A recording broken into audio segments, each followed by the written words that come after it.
Nih hadirin semuanya, sebetulnya dalam hidup itu nggak ada yang namanya musibah, nggak ada yang namanya berkah, yang ada cuma kebenaran. Dan semesta akan memaksa kita untuk bersih sebersih-bersihnya sampai kita sudah bisa menerimanya. Saksikan saya, semua kejadian akan datang berulang-ulang kepada kita sampai kita bisa tulus ikhlas menerimanya. Sebelum kita menerimanya akan datang lagi. Makanya kita sering mengalami kejadian yang sama kok berulang-ulang. Sederhana pesannya, karena kamu belum menerima. Assalamualaikum warahmatullahi wabarakatuh. Ayo saudara-saudaraku semua, kita ngaji ilmu tauhid bersama guru kita Kiai Haji Syaiful Karim. Semoga bermanfaat. Oke, supaya ngajinya benar pakai ayat. Karena kalau nggak pakai ayat nanti disangka saya ngarang. Yuk kita baca ayat ini, ya. Auzubillahi minasyaitonirrajim. Bismillahirrahmanirrahim. Ini surat Yunus, surat ke-10 ayat yang keempat. Ilaihi marji'ukum jami'a. Kepada Allah lah semuanya akan kembali. Semuanya akan kembali pada Allah. Ilaihi marji'ukum jami'a. Semua akan kembali kepada Allah. Tetapi cara kembalinya, waktu kembalinya itu yang berbeda. Tergantung kapan kita mau balik. Allah sudah jelas mengatakan, aku ya tidak bisa disentuh kecuali orang-orang yang suci. La yamassu illal mutahharun. Jadi kalau ingin kembali kepada yang maha suci, syaratnya harus suci. Sudah tahu cara menyucikan diri? Sederhana kok. Terima semua kenyataan hidup apa adanya. Dan yakini itu adalah semesta sedang menyucikan diri kita dengan caranya sendiri. Suci langsung.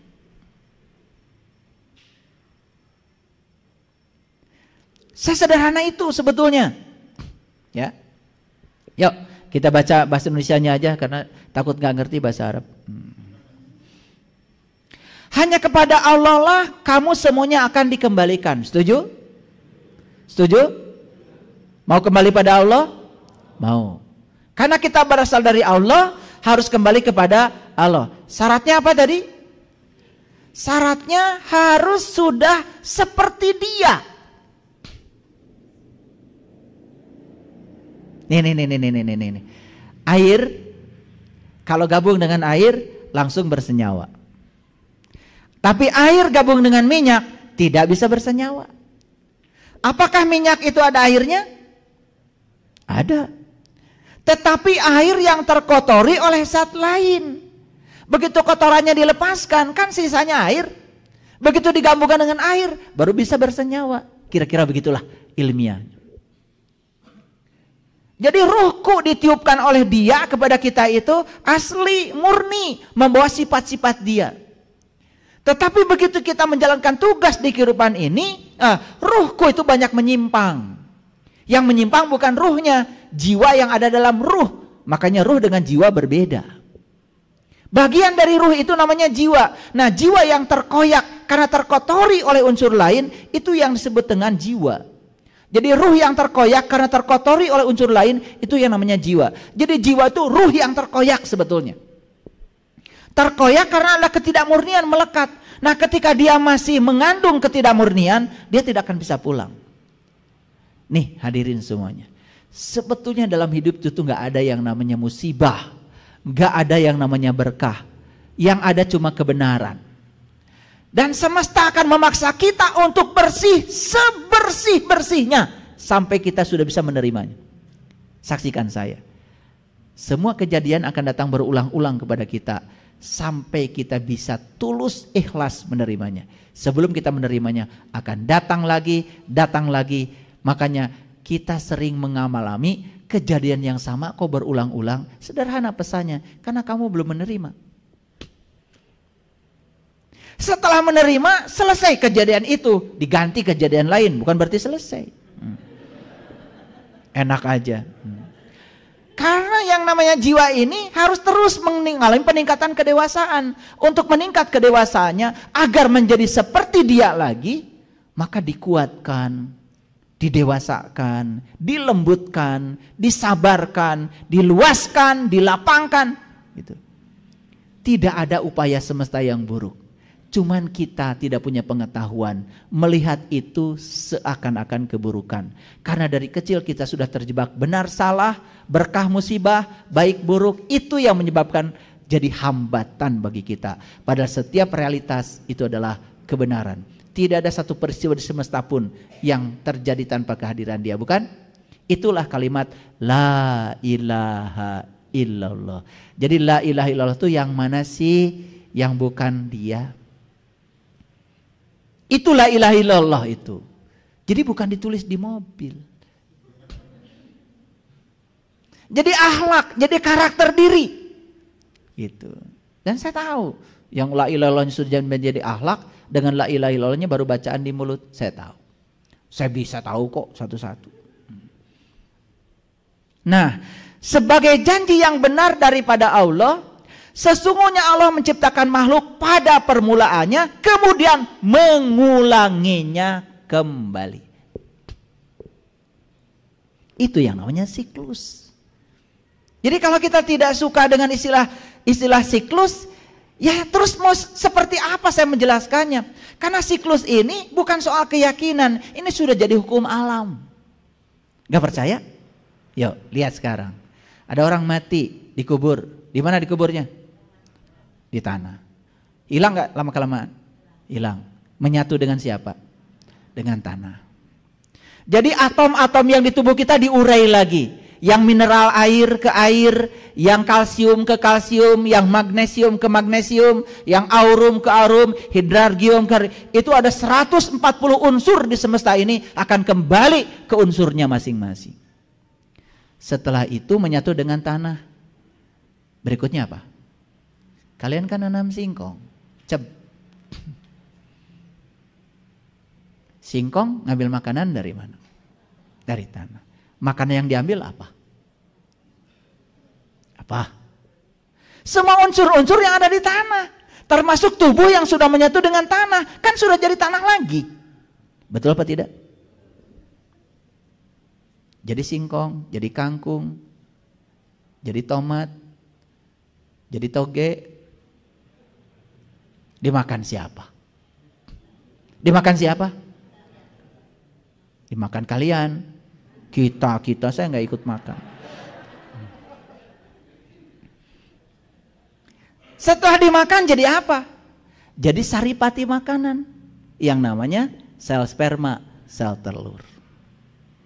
Berpelukan, kan jadi lagi. Sesederhana itu kok. Betul nggak? Jadi tubuh ini bersiklus apa tidak?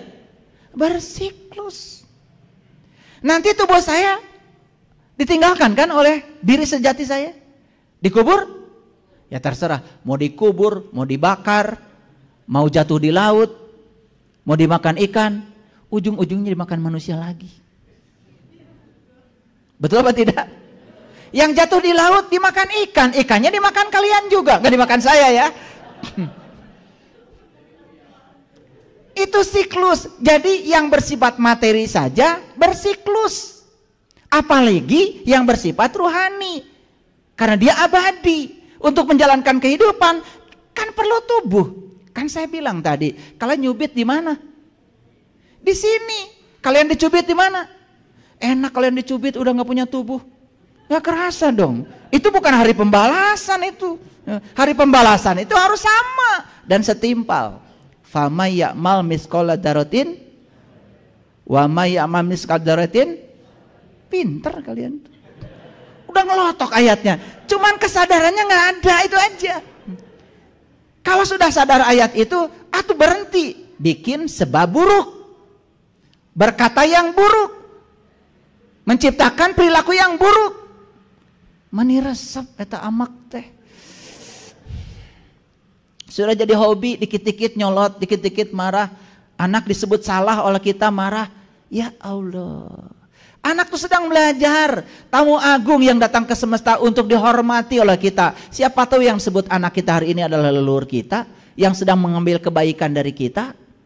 Makanya kan doanya juga Allahumma gfirli wali walidayya warhamhuma kama rabbaini shaghira. Ya Allah, ampunilah aku dan dosa kedua orang tua. Sayangi beliau sebagaimana beliau menyayangi aku waktu aku kecil. Waktu kecil kita disayangi mereka, mereka kecil disayangi kita. Hati-hati yang disebut anak cucu kita tuh siapa? Kan buah mah tidak akan jatuh jauh dari pohonnya. Makanya akan bersiklus di situ-situ terus sampai selesai utangnya. Makanya ayat ini mengatakan, coba lihat ya. Sesungguhnya Allah menciptakan makhluk pada permulaannya, kemudian mengulanginya kembali. Ini ayatnya jelas. Agar dia memberi pembalasan kepada orang-orang yang beriman dan mengerjakan amal soleh dengan adil. Jadi untuk memberikan pembalasan diciptakan kembali, diulang kembali siklusnya. Kalau hari ini, mohon maaf, ada yang hari ini berlimpah aja, kerja sedikit saja duitnya banyak. Itu karena karma baikmu. Jangan-jangan dulu kamu senangnya berbagi. Makanya kalau guru saya mengajarkan, kalau kamu ingin masa depanmu gemilang, penuh dengan kebahagiaan, satu, perbanyak kebaikan hari ini. Karena kalau hari ini kamu berbuat baik, maka karma baik tidak akan pernah hilang kemanapun. Karena semua pemberianmu tidak ada buat orang lain, kecuali buat kamu sendiri. Makanya saya kalau ada orang mau diberi oleh saya ucapkan terima kasih. Terima kasih mau menerima pemberian saya. Saya tidak paksa orang lain harus berterima kasih pada saya. Karena apa? Kalau tidak ada orang yang mau diberi, saya juga tidak punya kebaikan. Makanya coba belajar mengajarkan berterima kasih pada diri kita. Jangan paksa orang lain yang kita beri berterima kasih pada kita. Kita berterima kasih pada mereka. Terima kasih ya sudah datang mengambil pemberian saya. Kalau tidak ada kalian, saya tidak bisa berbuat kebaikan. Sebanyak apapun harta saya tidak bisa berbuat kebaikan. Dan saya tidak bisa menitipkan kebaikan saya pada kalian. Jadi sebetulnya ketika kita memberikan kebaikan gitu, kita sedang menitipkan kebaikan kita di surga. Dan itu akan kembali dalam bentuk kebaikan. Maaf ya, ada orang yang hari ini susah sekali. Ya, cari uang susah. Orang yang ngasih nggak ada. Maaf ya, mungkin kamu pernah jadi orang kaya di kehidupan yang dulu, tapi pelitnya auzubillah. Kalau dipahami seperti itu, semua itu menjadi gampang. Oh, ya sudah. Sekarang saya akan bangkit. Saya akan melakukan kebaikan walaupun saya tidak punya sedikit, terus melakukan kebaikan. Ternyata memberi pada saat kita tidak punya jauh lebih mulia daripada kita memberi saat kita sedang berkelebihan. Memberi saat kita berkelebihan biasa karena kita sedang berkelebihan. Tapi kita punya ngansak itu ada orang yang butuh dikasih sama orang lain. Percaya sama saya, itu pemberian bukan untuk siapa-siapa kecuali untuk diri kita sendiri. Yuk sekarang kita yakini tidak ada pemberian buat orang lain karena semua pemberian adalah tabungan buat kita sendiri. Paham ya? Itu pembelajarannya ya. Lanjut ya. Dan untuk orang-orang yang tertutup, kafaro, disediakan minuman air yang panas dan azab yang pedih disebabkan ketertutupan mereka. Kita lihat ayat selanjutnya. Ini Quran surat Ali Imran, surat ketiga ayat 161. Tidak mungkin seorang nabi berkhianat dalam sebuah urusan. Barang siapa yang berkhianat dalam sebuah urusan, maka pada hari kebangkitan, kapan hari kebangkitan? Nah kita kalau mengartikan hari kebangkitan selalu saja nanti. Padahal siapa tahu kehidupan kita yang sekarang ini sudah hari kebangkitan bagi kita dari kehidupan yang sebelumnya. Kita tuh sudah bangkit lagi sekarang. Artinya kita sudah diberi kehidupan yang baru. Paham maksud saya? Jadi hari kebangkitan itu selama ini dipahami selalu saja ya dimatikan semua baru nanti kayak jamur katanya begitu. terus diabringkeun di posyandu. Ada penimbangan kan? Penimbangan. Terus yang banyak kebaikannya langsung masuk surga, yang sedikit keburukannya langsung masuk neraka selamanya. Begitu. Kan kita itu bukannya mau kembali ke Allah, kok jadi kembalinya ke surga? Kan tidak ada ayatnya sesungguhnya kita berasal dari Allah kembali ke surga. Kan ayatnya juga sesungguhnya kita berasal dari Allah dan akan kembali kepada Allah. Nah, untuk kembali kepada Allah kita akan mengalami beberapa siklus sampai kita bisa bersih. Suka atau tidak suka itu sudah menjadi hukum alam. Makanya dunia psikologi membuktikan ternyata kita ini punya past life. Kan ada orang yang di past life, ada orang yang di past regresi, ingin tahu masa lalunya di mana, hidup di mana. Itu sudah menjadi ranah sains, bukan ranah keyakinan. Dan itu ada ilmunya, namanya hipnosis. Jadi kita bisa masuk ke alam bawah sadar orang dan kita bisa tahu data dia. Karena alam bawah sadar itu disebut long term memory. Memori jangka panjang. Oleh karena itu maka jangan heran kalau hari ini ada orang yang baru lahir, dia sudah bisa rumus matematika, sudah bisa bahasa Inggris, sudah bisa melukis. Kan tidak mungkin itu kesadaran yang dibangun di kehidupan yang sekarang. Sekolah juga belum. Pasti itu bawaan dari kehidupan yang sebelumnya. Itu yang sering disebut dengan indigo. Dia punya kelebihan. Itu kesadarannya dibawa ke kehidupan yang sekarang. Dan itu anugerah yang sangat luar biasa. Lihat hadirin. Kalau titik awal kehidupan kita adalah kelahiran kita yang hari ini. Harusnya coba anak yang lahir di hari yang sama. Harusnya sifatnya sama. Waktu umur seminggu sifatnya sama. Waktu umur sebulan sifatnya sama. Waktu umur setahun sifatnya sama. Kenyataan lahir di hari yang sama, umur sebulan, 2 bulan, karakternya sudah kelihatan berbeda. Ada yang dari kecil sudah mulai pelit. Ada yang dari kecil sudah mulai pengen menang sendiri. Ada dari kecil sudah mulai pemarah. Ada dari kecil sudah mulai pendendam. Ada dari kecil sudah mulai baperan. Ada dari kecil sudah mulai kelihatan karakter-karakter jahatnya. Kan harusnya kalau titik awal adalah kelahiran kita hari ini, semua kita sama. Buktinya tidak sama. Jadi kalau begitu titik awal kita bukan di situ. Jadi yang namanya hari kebangkitan bisa jadi sudah terjadi pada diri kita hari ini. Kita ini sudah dibangkitkan kembali di kehidupan yang sekarang. Untuk apa kita dibangkitkan? Coba. Untuk apa dibangkitkan? Bukankah kita dibangkitkan untuk melunasi utang? Betul? Kan kita dibangkitkan itu untuk melunasi hutang di alam hisab. Kapan alam hisab? Sekarang.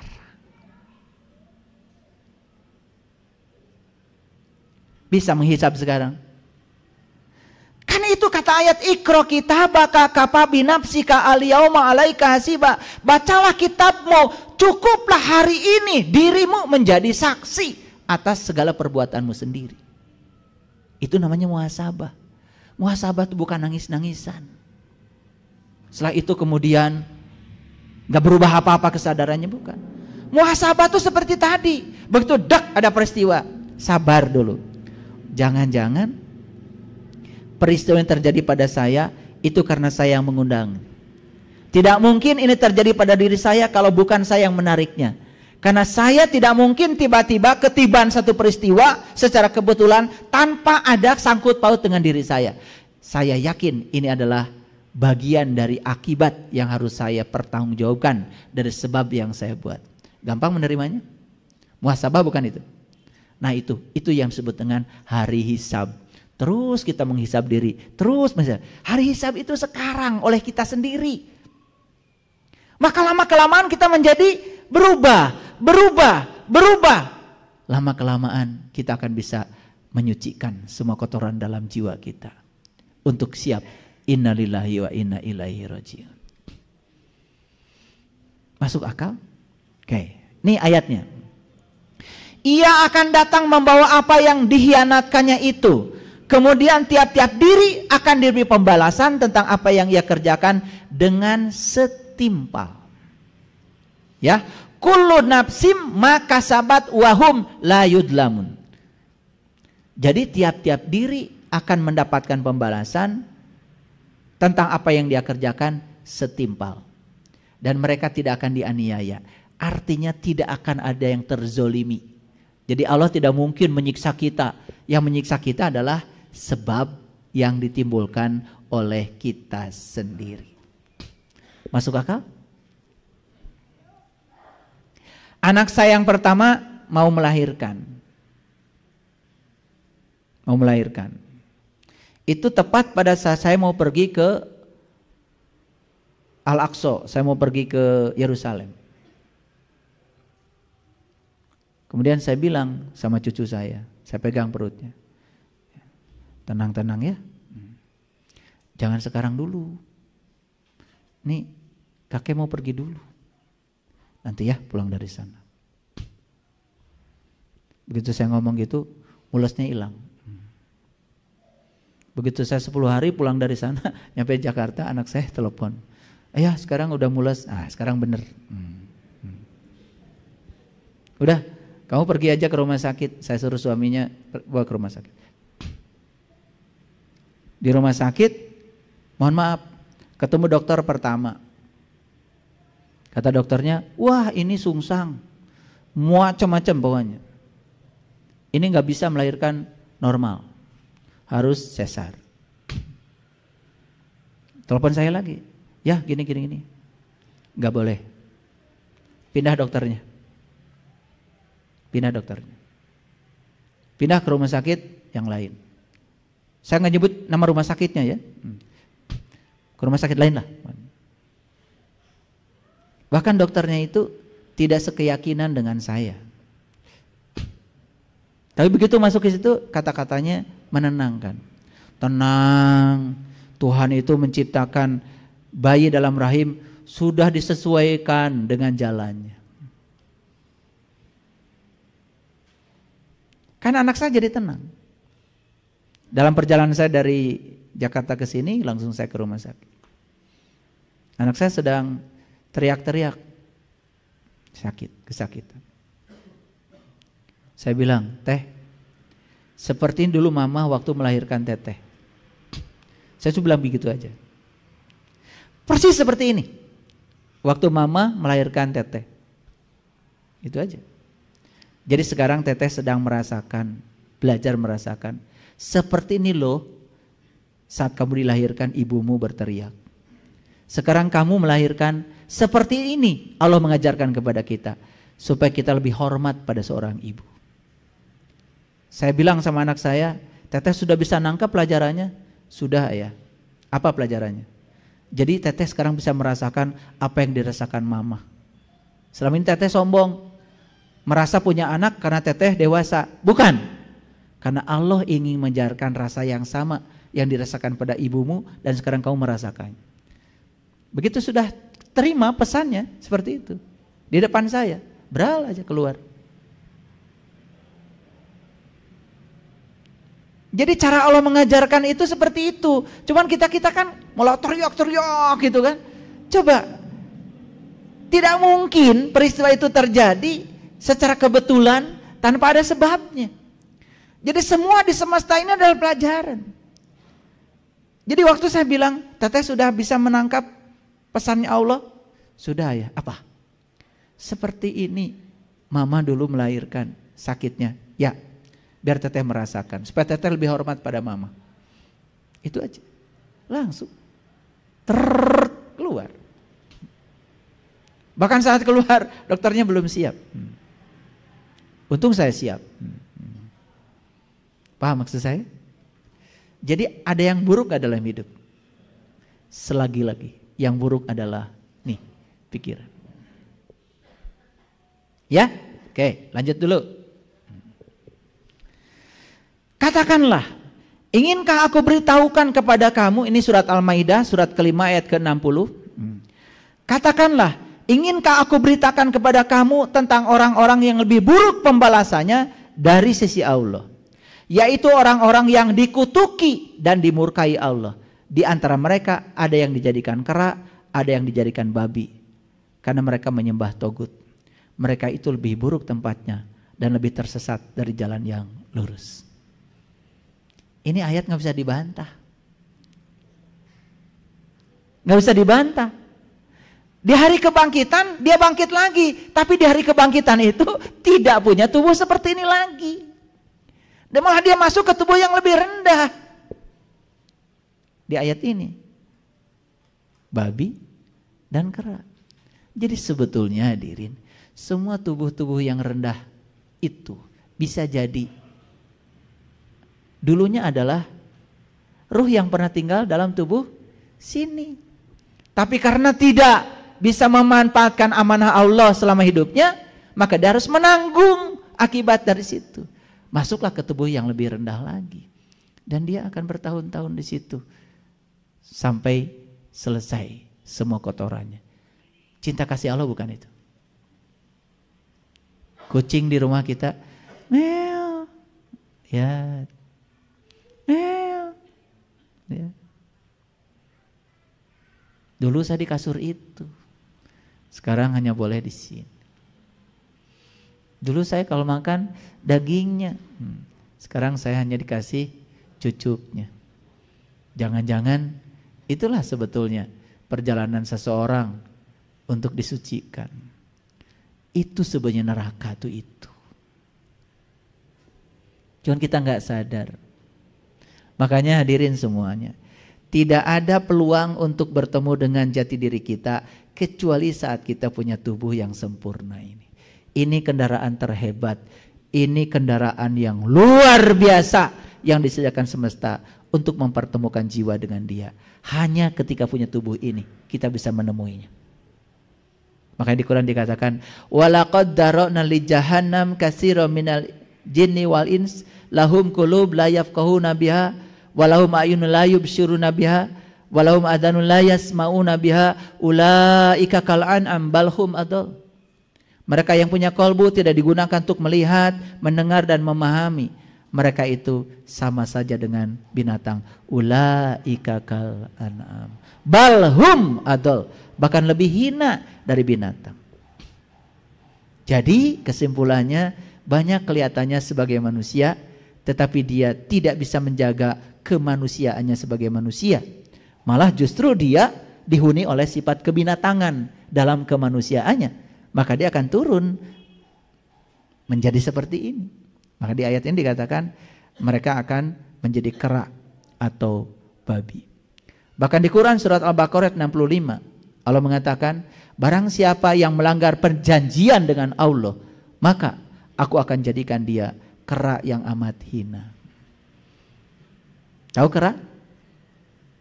Kera? Masa nggak tahu? Itu hadirin.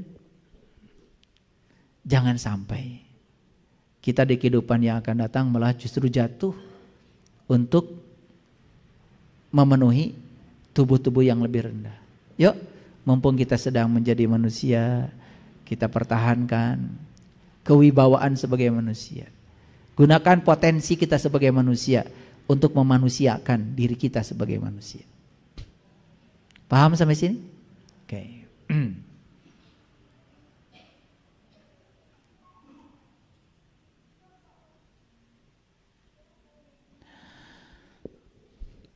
Bagaimana cara mengurangi karma?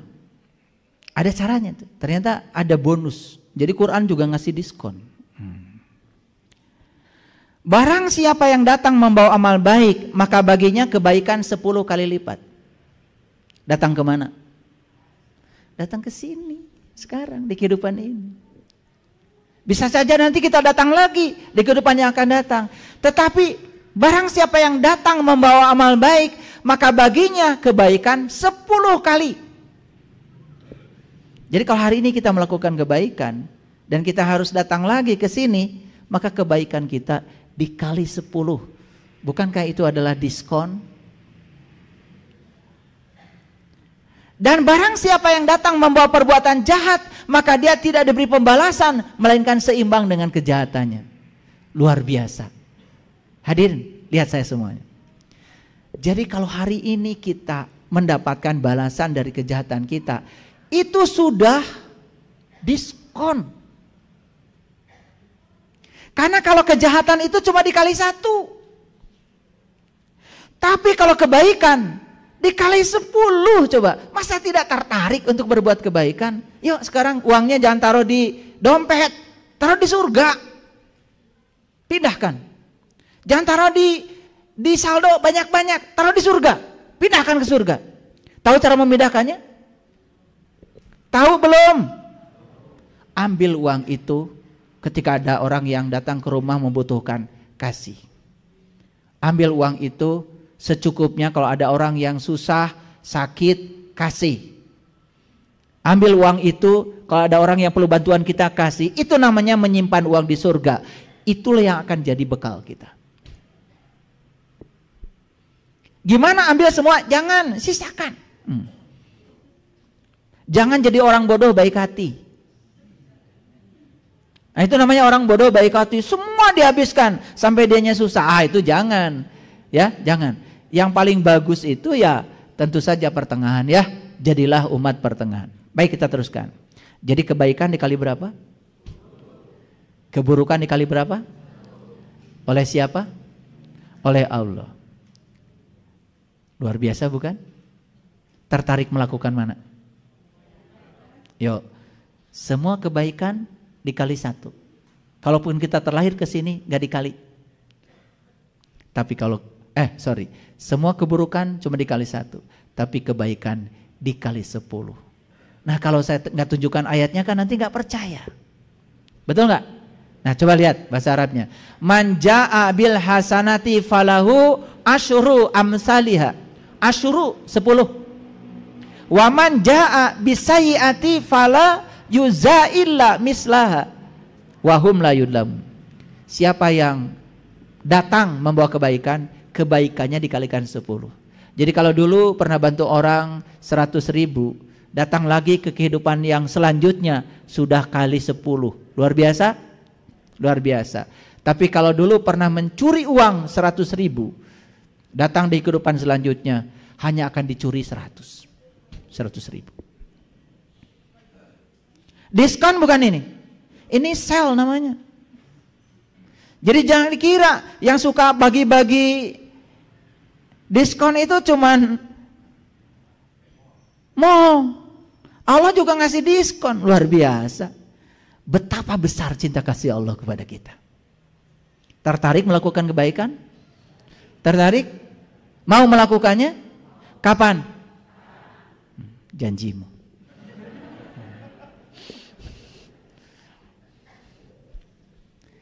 Nah, kita lihat ayat selanjutnya. Ini Quran surat Yunus ayat 30.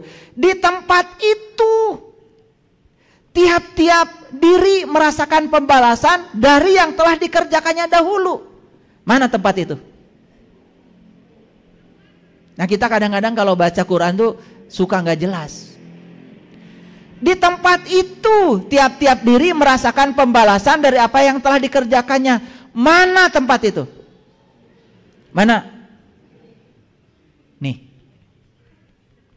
Di tempat itu, di tempat itu, di tempat itu. Kan kita juga melakukan kebaikannya, melakukan sebabnya di tempat itu. Menerima akibatnya di tempat itu. Di tempat itu tiap-tiap diri merasakan pembalasan dari apa yang telah dikerjanya dahulu. Dan mereka dikembalikan kepada Allah, pelindung mereka yang sebenarnya. Dan lenyaplah dari mereka apa yang mereka ada-adakan. Jadi sebelum kembali kepada Allah itu, di tempat itu dia akan menerima pembalasan. Jadi saya kasih tahu sekali lagi, jangan nyubit kalau nggak mau dicubit.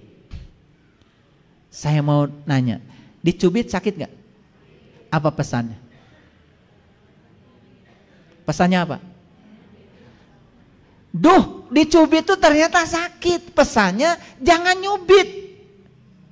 Kalian begitu cubit sakit, cubit lagi. Begitu apa tidak? Dikata-katain orang gak enak itu sakit. Pesannya apa? Kalian tuh kalau ngejawab pinter. Kalau dikata-katain orang tuh sakit ya? Pesannya apa? Oh, dikata-katain begitu ternyata sakit. Itu pesannya. Saya gak mau mengatakan yang seperti itu pada orang lain. Itu maksudnya Allah. Mengajarkan rasa sakit itu bukan kita menimbulkan sakit yang sama. Pelajarannya apa?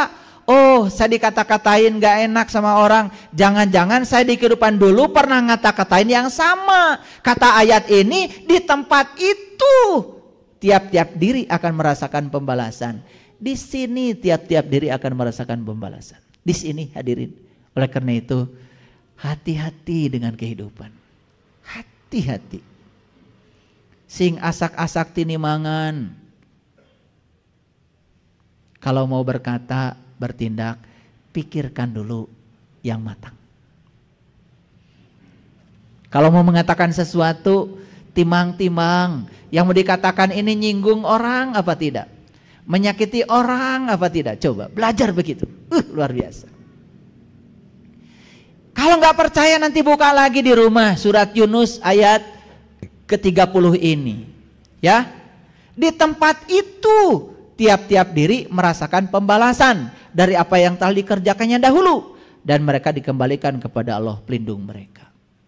Jadi sebelum dikembalikan kepada Allah, tiap-tiap diri harus merasakan pembalasan dulu. Di tempat mana? Di tempat itu. Di mana? Di sini. Sekarang masih mau menolak? Masih mau menolak? Sok sekarang. Semua kebaikan yang kita terima itu karma baik kita. Semua keburukan yang kita terima itu pun sebab yang menimbulkannya adalah kita sendiri. Belajar bertanggung jawab. Baru keren. Nah, itulah. Kalau ngaji sudah sampai di situ, aduh, keren. Saya tambah lagi, Quran surat Hud ayat 109. Dan sesungguhnya kami pasti akan menyempurnakan dengan seadil-adilnya pembalasan mereka. Dengan tidak dikurangi sedikit pun. Kira-kira yang tidak dikurangi apa? Kejahatan. Karena kalau kebaikan kan tadi udah dikali 10. Masih ragu-ragu? Oke. Di mana kita menyelesaikan semua utang itu? Perhatikan. Raga manusia merupakan wadah dari berbagai kisah perilaku yang diperbuatnya pada zaman dahulu. Itu yang disebut dengan suratan takdir. Jadi kalau gitu suratan takdir siapa penciptanya? Siapa? Kita dari tadi. Siapa? Saya gitu. Ya Allah. Bilang saya aja nggak mau. Maunya bareng-bareng. Kita hati-hati termasuk saya. Raga manusia merupakan wadah dari berbagai kisah perilaku yang diperbuatnya pada zaman dahulu. Itu namanya suratan kehidupan. Lihat saya semuanya. Wajah kita begini, itu data kita. Bukan Allah mau menciptakan si A pesek, si B mancung. No. Makanya di tubuh kita ada sel. Di setiap sel ada DNA. Di setiap DNA itu ada 3 miliar data. DNA itu adalah pusat data kita. Itu yang disebut dengan fitrah genetika kita. Kita datang ke dunia wajahnya seperti ini. Golongan darahnya seperti itu. Itu data kita. Kenapa? Karena tubuh kita akan dipakai oleh jiwa kita. Yang akan menyelesaikan utangnya sendiri. Dan untuk menyelesaikan utang itu perlu tubuh yang sama frekuensinya dengan jiwa yang datang ke sini. Ngerti sekarang? Itulah fisika dengan metafisika itu simetri. Luar biasa. Ya? Nah, nanti lebih jauh lagi kenali diri kita. Tubuh kita ini saja sudah sangat luar biasa hebatnya. Di sini ada namanya pineal gland, besarnya itu cuma lebih besar sedikit dari ukuran beras. Tetapi dia itu terbuat dari piezoelektrik namanya itu. Piezoelektrik itu adalah kristal yang memiliki sifat piezoelektrik. Piezoelektrik itu apa artinya?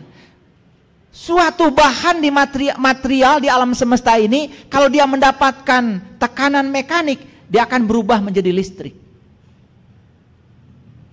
Jadi pineal gland kita ini, batara guru kita ini terbuat dari kristal-kristal piezoelektrik, dan kalau mendapatkan sedikit saja tekanan, dia akan memancarkan gelombang elektromagnetik yang sangat luar biasa. Kapan itu bisa terjadi?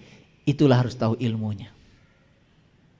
Kalau kalian bisa masuk ke situ, pineal gland ini bisa menghasilkan morfin dengan kekuatan 200 kali lebih hebat daripada morfin sintesa buatan manusia. Sebetulnya tidak perlu ada narkoba kalau mereka tahu kekuatan pineal gland ini. Luar biasa. Bahkan itu bisa menimbulkan kecerdasan, bisa menimbulkan kesehatan, bisa mengaktifkan medan kuantum yang ada pada diri setiap manusia. Luar biasa. Gimana cara mengaktifkannya? Salah satunya belajar olah nafas. Ketika kita tarik nafas dalam-dalam, ini otak kita ini terhubung ya dari ujung sini lewat tulang belakang sampai ke tulang ekor. Ketika kita tarik nafas, menekan bagian sini, di sini ada zat kimia yang didorong ke atas melalui tulang belakang naik ke sini. Dan ketika piezoelektrik itu mendapatkan tekanan dari cairan yang terdorong ketika kita olah nafas, di situ akan terjadi yang namanya pelepasan endorfin, pelepasan melatonin. Luar biasa.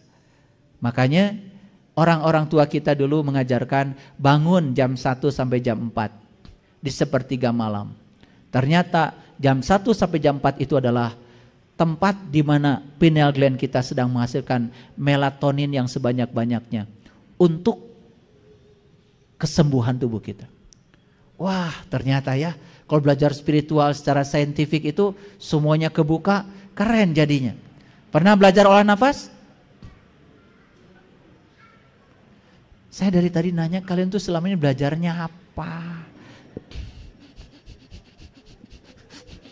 Tanya belajar ini enggak, belajar ini enggak, yang pokok-pokok enggak. Itulah yang menyebabkan kita sekarang hidupnya penuh dengan, maaf dalam tanda kutip, penderitaan. Banyak konflik. Karena potensi besar yang Allah berikan pada kita sampai sekarang belum kita manfaatkan. Baik, di mana catatan karma itu berada? Catatan karma yang berada pada diri seseorang terjadi secara pasti. Tubuh manusia adalah kumpulan data yang membungkus daya kehidupan. Tubuh manusia menyandang karma yang tidak dapat ditolaknya. Bentuk tubuh, wajah, warna kulit dan sebagainya bukanlah sebuah halangan untuk menerima catatan kehidupan di masa lalu. Jadi semua bentuk tubuh dan lain sebagainya termasuk warna kulit itu semua bersesuaian dengan jiwa yang ada di dalamnya. Itu sudah sangat simetri dalam rangka menyelesaikan utang jiwa kita sendiri. Terimalah diri kita apa adanya sekarang. Oh, ternyata luar biasa ya Allah menciptakan tubuh ini. Nah, hasil akhir dari pelajaran kita hari ini ya seperti yang saya sampaikan tadi. 1, yuk kita waspada terhadap segala perilaku. 2, pertimbangkan sebaik mungkin kata yang mau diucapkan, karena setiap kata yang diucapkan akan tersimpan datanya dalam diri kita. 3, bertimbang cipta sebelum bertindak. Yang keempat, merasa sebelum terasa, terasa sebelum merasa. 5, tepa salira, perlakukan orang lain seperti kita ingin diperlakukan. 6, tidak menjadi penghambat bagi orang lain yang sedang menjalani karmanya. Yang ke-7, mampu berdamai dengan segala keadaan. Sudah bisa berdamai dengan segala keadaan sekarang? Kenapa? Sudah tahu ilmunya. Tidak ada sesuatu yang datang kepada saya kecuali saya yang mengundangnya. Sekarang saya terima dan saya bertanggung jawab terhadap semua itu. Enak tidak enak, dalam pandangan Allah itu adalah kebenaran. 8, mampu berdamai dengan diri sendiri ketika susah maupun senang. 9, matang dalam mengambil keputusan. 10, meninggalkan lakon yang tidak berguna bagi alam semesta. Semua hal yang tidak berguna, lakon-lakon itu tinggalkan sekarang juga. 11, senantiasa bercipta bersih, menimbang sebaik mungkin apa yang akan dilakukan. 12, menyadari kesalahan yang harus diakhiri dan memutus mata rantai karma. 13, tidak menambah jumlah rekaman keburukan lagi. Yuk, sayangi diri kita. Ingin pulang kepada Allah? Yuk, kalau ingin pulang kepada Allah, gunakan bagian dari kajian kita hari ini untuk bisa menerima semua hal yang terjadi dalam hidup apa adanya. Belajar bertanggung jawab. Setiap kita menerima akibat, itu adalah sebab yang kita buat. Tidak mungkin hari ini kita panen jagung kalau kita tidak menanam jagung. Tidak mungkin hari ini kita panen padi kalau tidak menanam padi. Semua yang sedang kita panen hari ini adalah buah tanam kita sendiri. Setuju? Setuju? Oke. Dengan kajian ini kita punya paradigma baru. Oh, seperti itu cara memahami kehidupan. Sekarang saya lebih sadar lagi. Waspada. Waspada.